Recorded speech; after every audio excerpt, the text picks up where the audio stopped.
সব যোগ্যতা আমার আছে, ফার্স্ট ক্লাস ফার্স্ট আমি। এরপরও বিশ্ববিদ্যালয়ে ঢুকতে হলে শিক্ষক হিসাবে 35 লক্ষ টাকা আল্লাহর ওলিকে দেওয়া লাগবে।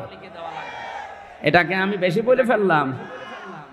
এই যে 40 লাখ টাকা নিয়ে বসে আছে, হবে না। অথচ এর চাইতে যার রোল নাম্বার ছিল 72, 82টা ছেলে মেয়ে, 72 রোল নাম্বার তার 40 লাখ টাকার কারণে হয়ে যাচ্ছে এই চেয়ারে বসে আরো অবৈধ কাজ সে করার সুযোগ পাবে। আরে ফার্স্ট ক্লাস ফার্স্ট এরে দেবে না, কারণ এর মা মানে।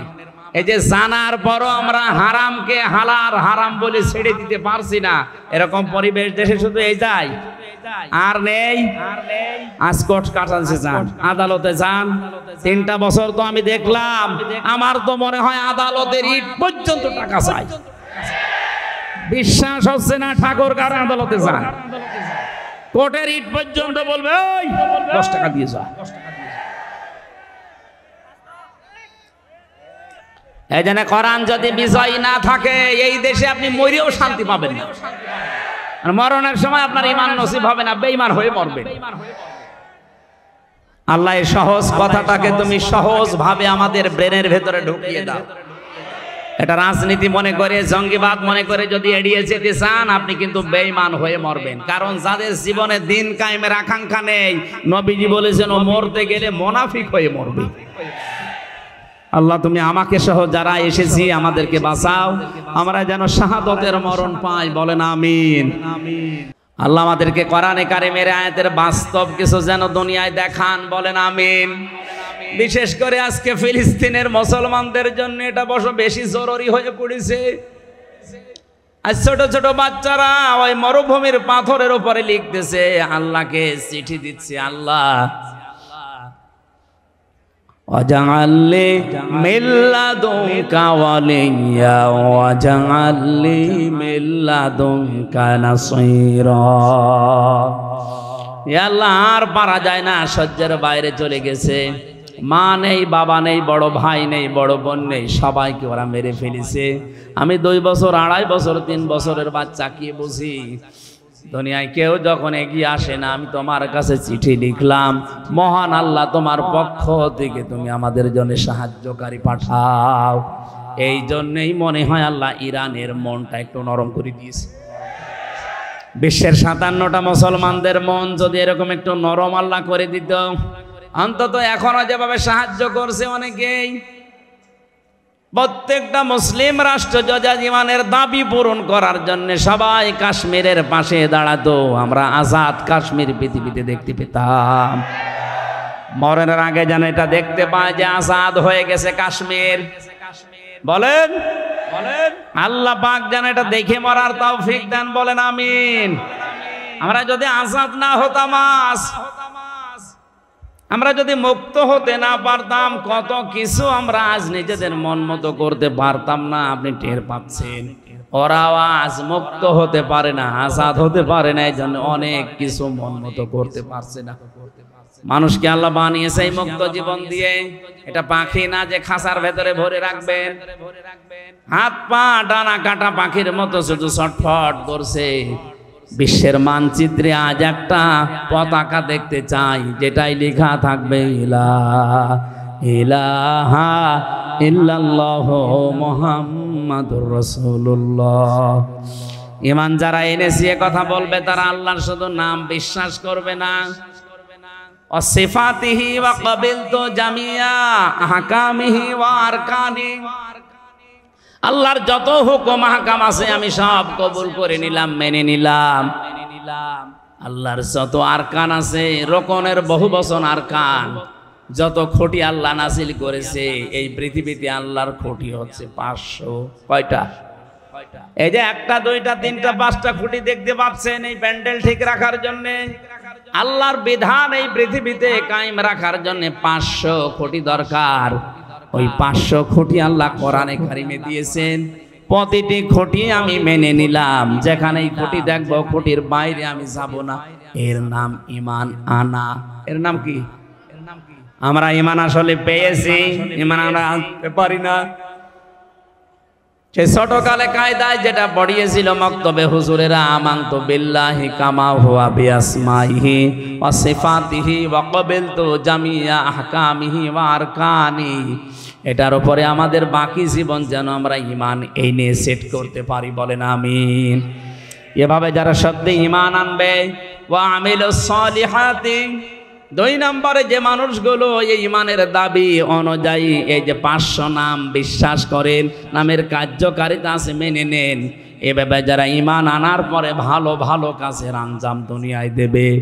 আমলের বাংলা অর্থ কাজ, আমল মানে কাজে পরিণত করে দেখাবে।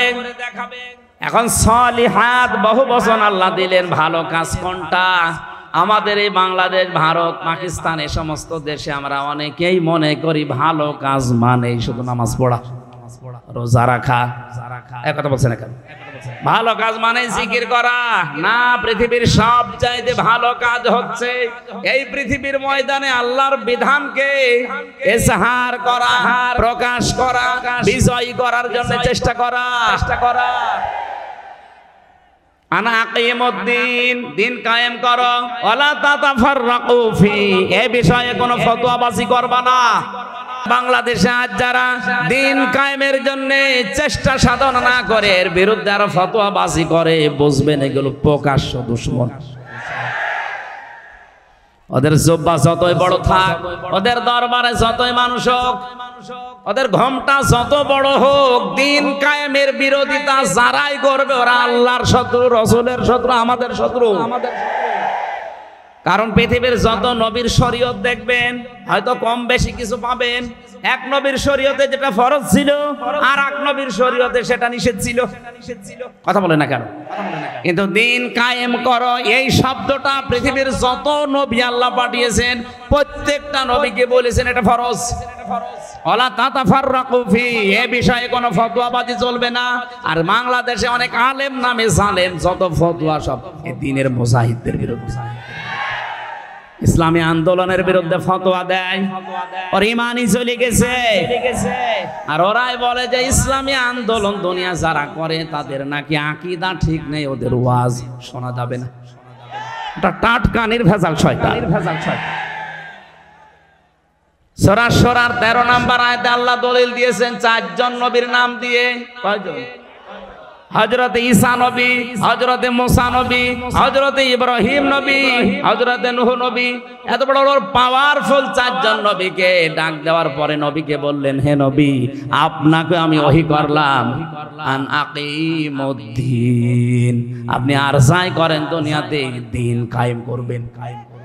দিন কায়েম মানে শুধু পায়খানায় বলেন, শুধু খাবার খাওয়াই, শুধু সন্তান জন্ম দেওয়াই না, টয়লেট থেকে শুরু করে আন্তর্জাতিক জীবন পর্যন্ত যেখানেই যাবেন ওখানেই দিন আছে না নেই?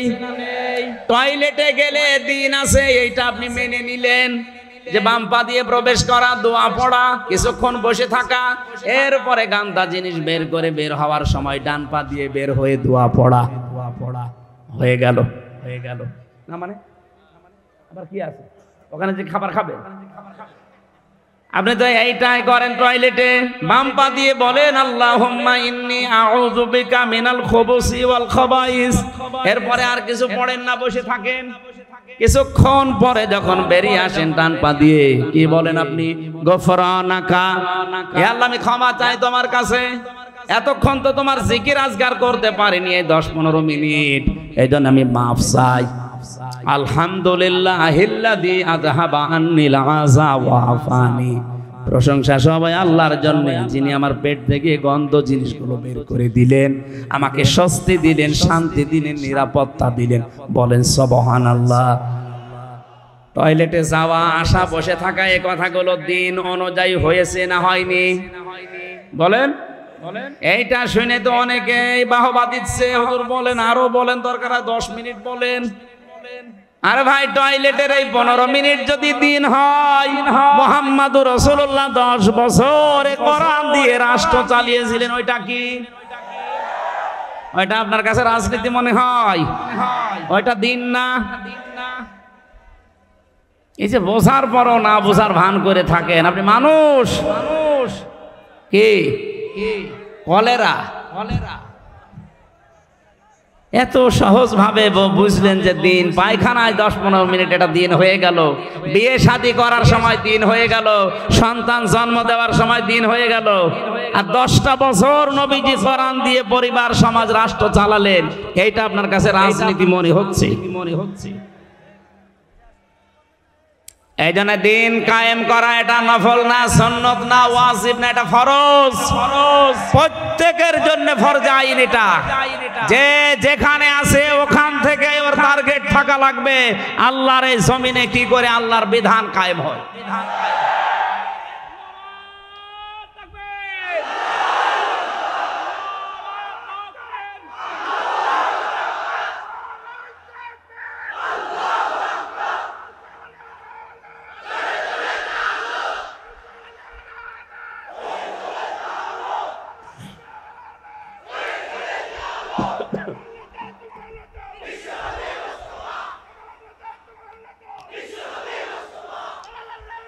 আলহামদুলিল্লাহ ভাই, আলহামদুলিল্লাহ ভাই, আলহামদুলিল্লাহ ভাই। তাহলে আমলে সলে বলতে আমাদের যে ভ্রান্ত ধারণাটা আছে, পৃথিবীর সবচাইতে বড় আমল হচ্ছে দিন কায়েম করার আমল। সাহাবায়ে কেরাম এইটা বুঝেছিলেন, এই জন্য 11 বছরের মাস মফিজ জীবন দিতে দ্বিধাবোধ করেননি। আর নবীর কাছে যে বলেছেন, হে নবী আপনারা আমার 2 ভাইকেই নেন। নবীজি বলেন, তুমি তো ছোট, মাপে বুঝতে চাও না। বলেন, মাপে বুঝি না, তাতে কি হয়েছে, আপনি শক্তি পরীক্ষা করেন। দেখেন তো, ওরা ভালো কাজ বলতে বুঝেছিল আল্লাহর জমিনে দিন কায়েম করা, আর আমরা এই কাজকে দুনিয়ার কাজ মনে করে, এই কাজকে রাজনীতি মনে করে অনেকের ছেলে মেয়ে স্ত্রী নিজেও যেতে চায় না, এদেরকেও দিতে চায় না। আমি আশা করছি আপনার এই ছোট কথা আপনি বুঝেছেন। না বোঝার ভান করে থাকলে এদিকে আসেন, ঝড়ি কোদাল দিয়ে বোঝাচ্ছি। আমল এইটাই পৃথিবীর শ্রেষ্ঠ আমল। আমি এটা তো বানিয়ে বলছি, বলেন বলেন। আজ এই দেশের 18 কোটি মানুষের 96% মানুষ যারা মুসলমান দাবি করছে, তাদের ছেলেকে, মেয়েকে, স্ত্রীকে, ভাতিজাকে, ভাইজিকে যদি এই মনে করে দিতাম যে এই ভালো কাজ সবাই মিলে করো নামাজ পড়ার মতো, এ দেশে দিন কায়েম হতে আর বেশি দেরি হওয়ার কথা।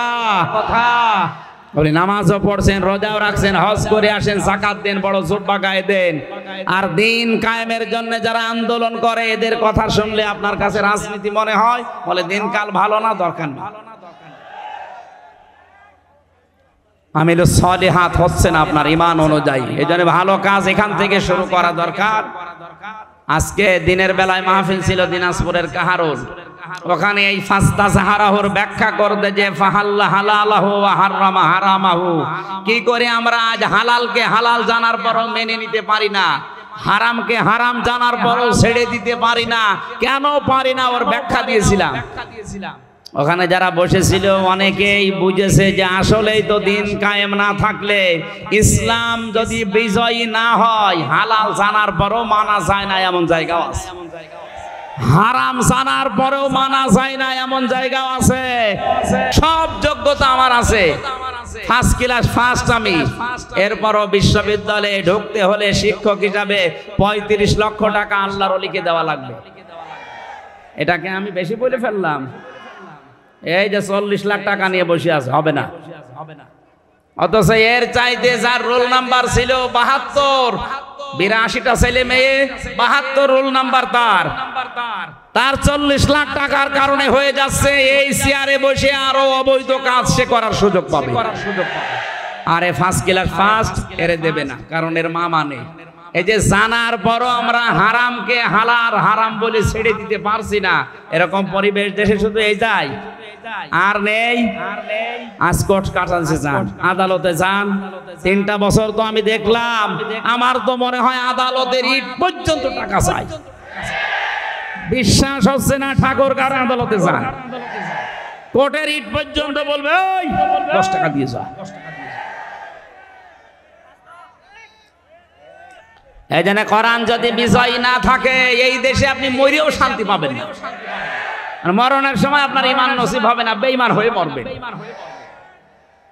আল্লাহ এই সহজ কথাটাকে তুমি সহজ ভাবে আমাদের ব্রেনের ভেতরে ঢুকিয়ে দাও। এটা রাজনীতি মনে করে, জঙ্গিবাদ মনে করে যদি এড়িয়ে যেতে চান, আপনি কিন্তু বেঈমান হয়ে মরবেন। কারণ যাদের জীবনে দিন কায়েমের আকাঙ্ক্ষা নেই, নবীজি বলেছেন ও মরতে গেলে মুনাফিক হয়ে মরবে। আল্লাহ তুমি আমাকে সহ যারা এসেছি আমাদেরকে বাঁচাও, আমরা যেন শাহাদতের মরণ পাই, বলেন আমিন। ঈমান আনার পরে যারা এনে কাজগুলো আঞ্জাম দেবে, কানাত লাহুম জান্নাতুল ফিরদাউসি নুজুলা, আল্লাহ তাআলা বলেন তাদের জন্য আমি জান্নাতুল ফিরদাউস মেহমানদারি করার জন্য রেখে দিলাম। আমার ভাইরা, মেহমান যত দামি হয় তার জন্য প্রস্তুতি তত আগে থেকে নেওয়া হয়। আমি এলাকায় আপনাদের মেহমান, যেহেতু আজ 3 বছর জেলে, আর এর আগে 1 বছর আসি না, 4 বছর পরে আসতেছি, এজন্য এলাকায় ধুম পড়েও গেছে এরকম বেশি। আমার মনে হয় আশপাশে 3-4 থানার ভেতরে খবর নিয়ে দেখেন, প্রত্যেক বাড়িতে মেহমান ভরে গেছে। এটা জিবরাইল আসবে এই কারণে, বলেন যেহেতু আপনারা আমাকে দামি মেহমান মনে করেন, মেহমান যত দামি হয় তার জন্য প্রস্তুতিও তত আগে থেকে 8-7 করে নেওয়া হয়। খরচ হচ্ছে আপনাদের এরকম, এক কথা বলছেন না কেন? 2 দিন 3 দিন 4 দিন করে মেয়ে জামাই ওর জামাই সব এসে রয়েছে। পৃথিবীর শ্রেষ্ঠ মেহমান যিনি মুহাম্মদুর রাসূলুল্লাহ সাল্লাল্লাহু আলাইহি ওয়াসাল্লামকে দিয়ে আল্লাহ জানিয়েছেন, হে নবী, ঈমান যারা আনবে, এর উপরে আমল করবে, এরা যেহেতু আমার শ্রেষ্ঠ মেহমান হয়ে গেছে, এদের মেহমানদারি এই যে নুজুলা, এর ব্যাখ্যায় আমি পড়েছি, এই মেহমানদের জন্য সর্বোচ্চ প্রস্তুতি 70টা গেট আমি আল্লাহ তৈরি করে রাখবো। প্রতিটি গেটে আমার 70,000 করে ফেরেশতা পাহারা দেবে। বিশাল বিশাল তরণ বানানো হবে। ওয়াসিকাল্লাযীনা তাকাউ রাব্বাহুম ইলাল জান্নাতি যুমারা। বিশাল বিশাল গেট, ফেরেশতারা প্রতিটি গেটে দাঁড়িয়ে আছে। এই ফেরেশতারা আপনাকে দেখার পরে বলবে, আল্লাহর বান্দা চলো চলো, যেতে হবে। মনে করবেন যে প্রথম গেট যদি এত সুন্দর হয়, এই মনে হয় জান্নাতের গেট। যতটুকু ঢোল, যতটুকু ঘটি বাটি লোটা যায় আছে, ব্যাগপত্র নিয়ে বসে পড়বে মানুষ। ইবনে কাসির মুফাসসির বলেন, মানুষকে বসে পড়া দেখে ফেরেশতারা হাসবে, করেন কি, এ তো মেন গেট না, কেবল গেট আরম্ভ হয়েছে। এরকম 70টা গেট আপনাকে পার হওয়া লাগবে। সালামুন আলাইকুম তিবতুম ফাদখুলুহা খালিদিন। শান্তি সম্ভাষণ সালাম দিতে দিতে আপনাকে নিয়ে যাবে ফেরেশতারা। আল্লাহ আমাদের কপালে যেন এটা রাখেন, বলেন আমিন। আল্লাহ পাক বলেন, এই মেহমানদারি করার জন্য আমি নিজে সবচাইতে বড় স্তর যেটা জান্নাতুল ফেরদাউস, এইটা রেখে দিলাম। খালিদিনা ফিহা, চিরকালের জন্য এই বাগানে তোরা ঘোরাফেরা করবি। লা ইয়াবগুনা আনহা হিওয়ালা, কোনদিন আর এই বাগান থেকে তোর বের হওয়া লাগবে না, তোর বের করেও আমি আল্লাহ দেব না, বলেন আমিন। যে বড় স্তরের নাম বললাম, বড় দরজার নাম ফেরদাউস, নাম বললাম কি? এই জান্নাতের ওয়ারিশ, উত্তরাধিকারী। বাবা মারা গেলে যেমন হারুন নিজেই তার বাবার সম্পদের উত্তরাধিকারী হয়ে যায়, এটার জন্য আর গ্রামের লোক ডাকা লাগে না। আল্লাহ কোরআনে দিয়েছেন 8টা গুণ দুনিয়ায় যারা অর্জন করবে, এই মানুষগুলোর জন্য আমি আল্লাহ জান্নাতুল ফেরদাউসকে উত্তরাধিকারী হিসাবে ওয়ারিশ বানিয়ে দিলাম। উলাইকা হুমুল ওয়ারিসুন আল্লাযীনা ইয়ারিসুনাল ফিরদাউসা হুম ফিহা খালিদুন।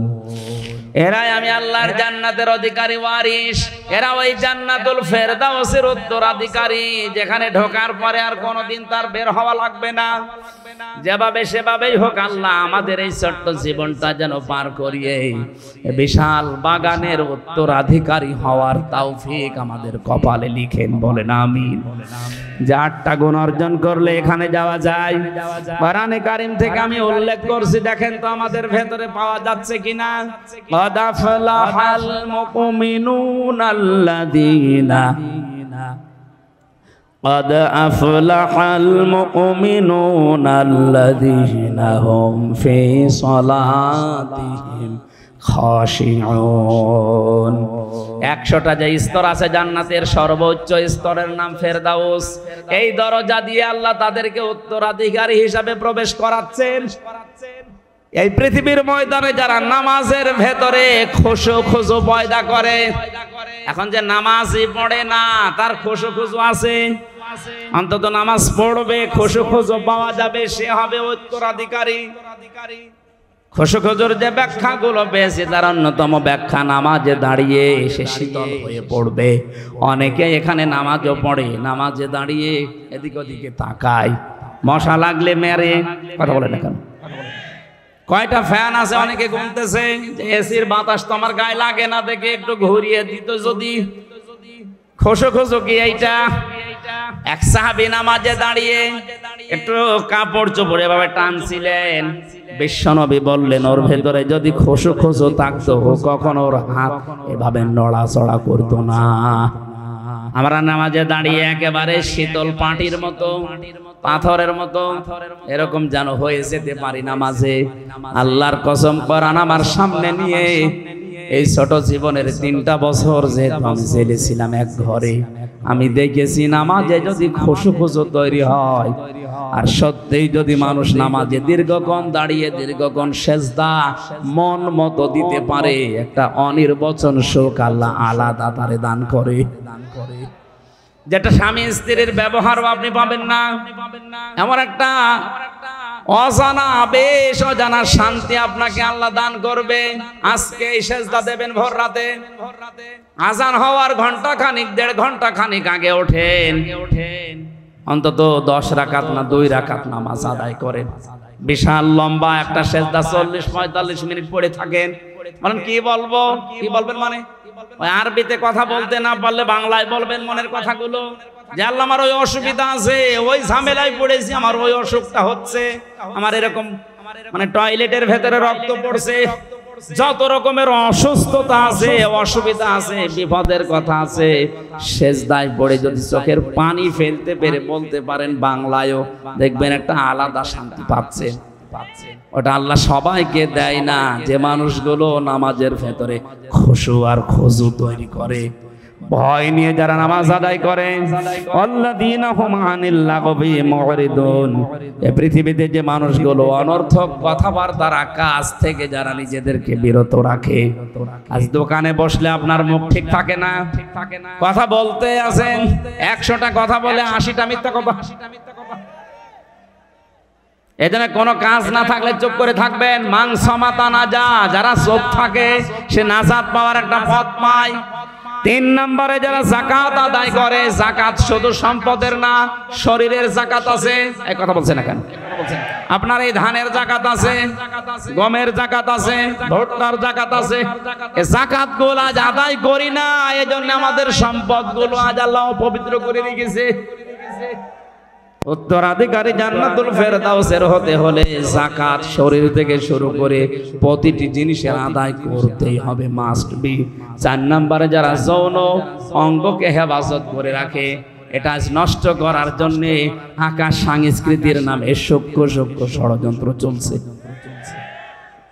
যেভাবে আরম্ভ হয়েছে মোবাইল আর ইন্টারনেট দিয়ে, আমার তো যতটুকু বাস্তবতা, এই 3 বছর জেল থেকে বেরিয়ে দেখছি, এভাবে যদি 10 বছর চলতে থাকে, আগামী 10 বছর পরে চরিত্রবান কোন যুবতী যুবক এদেশে আর পাবেন না। বিয়ের আগে সব নষ্ট হয়ে যাবে। এজন্য এখনো সাবধান। আমি সহ যারা আছি, ছোট বাচ্চা থেকে শুরু করে অন্তত ও কান্নাকাটি করে করুক, ও যদি কিনতে মরে যায় যাক, তারপরও ওদের হাতে অ্যান্ড্রয়েড মোবাইল গুলো দেওয়া যাবে না। এইটা দেওয়া আর ওর হাতে বোমা দেওয়া সমান। আজকে এইটা ওইটা টিপতে টিপতে এমন জায়গায় যাবে আপনি কল্পনাও করতে পারেন না ওর চরিত্র কখন ধ্বংস হয়ে গেছে। যদি এটা কঠিন কাজ, অনেক অনেক মা বোনেরা মনে করে বাচ্চাকে মোবাইলের এই খেলাধুলা উল্টা পাল্টা জিনিস না দিলেও খাবার খেতে চায় না, না খাক, ওর মেধা কিন্তু নষ্ট হয়ে যাচ্ছে। 4 নম্বরে যে মানুষগুলো আমানতের খেয়ানত করে না, আজ কয়েকদিন পরে নির্বাচন, এই যে ভোট দেবেন যারা, এটা কিন্তু আমানত। এখন মনে করেন আমার দলের লোক তো দাঁড়ায়নি, আমি দেব না। না, যারাই দাঁড়িয়েছে মনে করেন 8-9 জন 10 জন, এর ভেতরে যোগ্যতা সম্পন্ন যেই লোকটা, যার দ্বারা ইসলামের কাজ হবে, মানবতার কাজ হবে বলে আপনার মনে হয়, এইরকম মানুষকে আপনার রায়টা, এই আমানতটা দিয়ে দেবেন জান্নাতুল ফেরদাউসের উত্তরাধিকারী হওয়ার জন্য। এমনটা দরকার। এরপরে আমি পেয়েছি অঙ্গীকার পূর্ণ করতে হবে। ওয়াদা যদি কারো সাথে দেয়, আজ এখানে আমি আসার আগে যারা যারা ওয়াদা দিয়েছে যে বাড়িতে বাড়িতে টিউবওয়েল বসিয়ে দেব, বিশাল গরুর গাড়ির চাকার মতো জিলাপি কিনে দেব, কত রকমের ওয়াদা কত মানুষ করে, অথচ ওয়াদাকে কিছু মনেই করে না। পাশ করার পরে সব ওয়াদা ভুলে যায়। ওনার জন্য জান্নাতুল ফেরদাউস হারাম হয়ে যাবে। ওয়াদা ঠিক রাখবেন, ওয়াদা যদি করেন, আর যদি ওয়াদা করতে না পারেন, ঠিক রাখতে না পারেন, করবেন না। এরপরে আছে নামাজে যত্নবান হওয়া। আল্লাহ রাব্বুল আলামিন কোরআনে কারিমে এই যে গুণগুলো দিয়েছেন, যদি কেউ অর্জন করতে পারে, মহান আল্লাহ তাকে এই বিশাল ফেরদাউসের উত্তরাধিকারী হিসাবে কবুল করে নেবেন। আমি সব প্রত্যেকটি মানুষকে আল্লাহ যেন এটা কবুল করেন, আমিন। দ্বিতীয় নম্বর দরজার নাম পেয়েছিলাম জান্নাতুল মাওয়া। আমা আদরাকা মা ইল্লিয়ুন। হে নবী, আপনাকে ওরা জিজ্ঞাসা করে ইল্লিন কি, বলেন এটা একটা জান্নাত, এর উপরে আর নিচে জান্নাতুল মাওয়াটা সাজানো আছে। দুনিয়াতে যেই মানুষগুলো আল্লাহকে ভয় করে সব অন্যায় কাজ থেকে নিজেকে বাঁচিয়ে রাখতে পারে, তার জন্য জান্নাতুল মাওয়া আল্লাহ রেখে দিয়েছেন। আল্লাহ আমি সহ প্রত্যেকের জন্য যেন জান্নাতুল মাওয়ারও ব্যবস্থা করেন, আমিন। দারুল মাকাম আছে, দারুল করার আছে, দারুল খোলদ আছে, এরকম একটা একটা করে 100টার বর্ণনা আমি পেয়েছি কোরআনে কারিমে। আল্লাহ যে একটা সর্ব উচ্চ স্তর ফেরদাউস, আমি সহ প্রত্যেকের উত্তরাধিকারী হওয়ার তৌফিক দান করেন, আমিন। পারিবারিক জীবনে দাম্পত্য কলহর যে বইটা আমি লিখেছিলাম, ওই গাড়িতে পাওয়া যাবে যাওয়ার সময় স্ত্রীকে এবং জালিমিন লা ইলাহা ইল্লা আনতা সুবহানাক ইন্নী কুনতু মিনাজ জালিমিন ফাস্তাজাবনা লাহু ওয়া নাজ্জাইনাহু মিনাল গাম্মি ওয়া কাযালিকা নুনজিল মুমিনিন। রব্বুল আলামিন প্রচণ্ড এই গরমে ঠাকুরগাঁও রানী শঙ্কল থানার এই বনগাঁও যুব সমাজ কর্তৃক আয়োজিত তাফসীর মাহফিলে গভীর রজনী, এখন প্রায় রাত 12টা বেজে গেল। এত রাত পর্যন্ত জান্নাতুল ফেরদাউসের অধিকারী হওয়ার যে যোগ্যতা গুলো তুমি দিয়েছো, আমরা শুনছিলাম, জীবনে মেনে নেওয়ার জন্য আমাদের মানার তৌফিক দিয়ে দাও। আয়োজনে সওয়াব যদি দিয়ে থাকো, আমাদের নবীজির রওজায় পৌঁছিয়ে দাও। যারাই চেষ্টা করেছে আয়োজনের জন্য, প্রত্যেকের জীবনের নেক মাকাসাদ পূরণ করে দাও। তোমার যে বান্দাগুলো মানুষের খেদমত করবে বলে আকাঙ্ক্ষা পেশ করেছে, বিশেষ করে সাইদুল হক, আহমেদ হোসেন, আব্দুল কাদের, সোহেল রানা সহ, বাবর আলী ভাই সহ, মোজাম্মেল হক সহ যত মানুষ নিজেদেরকে জনগণের খাদেম বানাবে বলে আকাঙ্ক্ষা দিয়েছে, তোমার এলমে যার প্রতি জানা আছে যে তার দ্বারা তোমার ইসলামের জনগণের কাজ হবে, আল্লাহ তুমি তাকে মালা পরিয়ে দিও। মা বোনেরা পর্দার আড়ালে বসে আছে, খাদিজার মতো, আয়েশার মতো তাদেরকে বানিয়ে দাও। আমাদের সবাইকে তুমি রোগ শোক থেকে হেফাজতে রাখো আল্লাহ। এই ঠাকুরগাঁও জেলার ডিসি, এসপি, টিওনো, ওসি যত মানুষ দায়িত্ব পালন করছে আমাদের জান মাল ইজ্জত আবরু হেফাজতের জন্য, আল্লাহ এদের দায়িত্বটা তুমি ইবাদত হিসাবে কবুল করে নাও। এই জেলার মাটির নিচে যারাই ঘুমিয়ে আছে, কবরটা তুমি কোরআন ইজ্জতে জান্নাত বানিয়ে দাও। নবীজি জানিয়েছেন, কোরআনে কারিমের আলোচনা যেখানে হয় ওই এলাকায় 40 দিন কবরের আযাব মাফ হয়ে যায়। আল্লাহ তাআলা কোরআনের বিশাল ইজ্জতের কারণে এলাকার মানুষের কবরগুলো কিয়ামত পর্যন্ত ক্ষমা করে দাও। যত অতিথি বসে আছে মনের ভেতরে যার যে কামনা বাসনা আছে আমাদের জায়েজ আশাগুলো পূর্ণ করে দাও। যে বাড়িতে এসে বসেছিলাম এ বাড়ির উপরে রহমত নাজিল করো রব্বুল আলামিন। সারা জীবনের মোনাজাত আমার আল্লাহুম্মা ইন্নী আসআলুকা শাহাদাতান ফি সাবিলিক ওয়াজআল মাউতি ফি বালাদি রাসূলিক। সাধারণভাবে মরণ দিও না আল্লাহ, তুমি আমাকে শাহাদতের মরণ দিয়ে জীবনটা ধন্য করে দিও। সবচাইতে বড় নেক কাজ যেটা তোমার দিন এই পৃথিবীতে কায়েম করা, অ্যাক্টিভ হয়ে আমাদের মুসলমানদেরকে দায়িত্ব পালন করার সুযোগ করে দাও।